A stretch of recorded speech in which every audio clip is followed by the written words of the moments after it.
Polling ശതമാനത്തിൽ പിന്നിലുള്ള പത്തനംതിട്ടയെ മുന്നിലെത്തിക്കാൻ ജില്ലാ ഭരണകൂടം ആസൂത്രണം ചെയ്ത പല പദ്ധതികളും ഫലം കണ്ടില്ല. ജില്ലയിൽ പോളിംഗ് ശതമാനം കുറവായതിനാൽ മുന്നണികളും ആശങ്കയിലാണ്. പോളിംഗ് ശതമാനത്തിൽ ജില്ലയെ മുൻപന്തിയിലെത്തിക്കുക എന്ന ലക്ഷ്യത്തോടെയാണ് ജില്ലാ ഭരണകൂടം വിവിധ പദ്ധതികൾ ആസൂത്രണം ചെയ്തത്.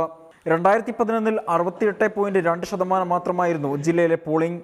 ഇത്തവണ 71.37%. സംസ്ഥാന തലത്തിൽ ജില്ല ഏറെ പിന്നിലാണ്.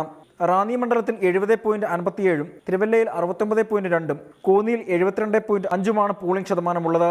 ഏറ്റവും കുറവ് പോളിംഗ് ശതമാനമുള്ളത് സംസ്ഥാനത്തെ ഏറ്റവും വലിയ നിയോജക മണ്ഡലമായ ആറന്മുളയിലാണ്. 70.48% പോളിംഗാണ് ആറന്മുളയിൽ രേഖപ്പെടുത്തിയത്. ഏറ്റവും കൂടുതൽ പോളിംഗ് ഉണ്ടായത് അടൂർ മണ്ഡലത്തിലാണ്, 74.3%. ജില്ലയിൽ 45 മാതൃകാ പോളിംഗ് ബൂത്തുകളാണ് ഉണ്ടായിരുന്നത്. പോളിംഗ് ശതമാനം വർദ്ധിപ്പിക്കുക എന്ന ലക്ഷ്യത്തോടെ പ്രചരണങ്ങൾക്കായി ലക്ഷക്കണക്കിന് രൂപയാണ് ജില്ലാ ഭരണകൂടം പാഴാക്കിയത്. പോളിംഗ് ശതമാനം കുറവായത് മൂലം മുന്നണികളും ആശങ്കയിലാണ്. അജി കുഞ്ഞുമോൻ, റിപ്പോർട്ടർ, പത്തനംതിട്ട.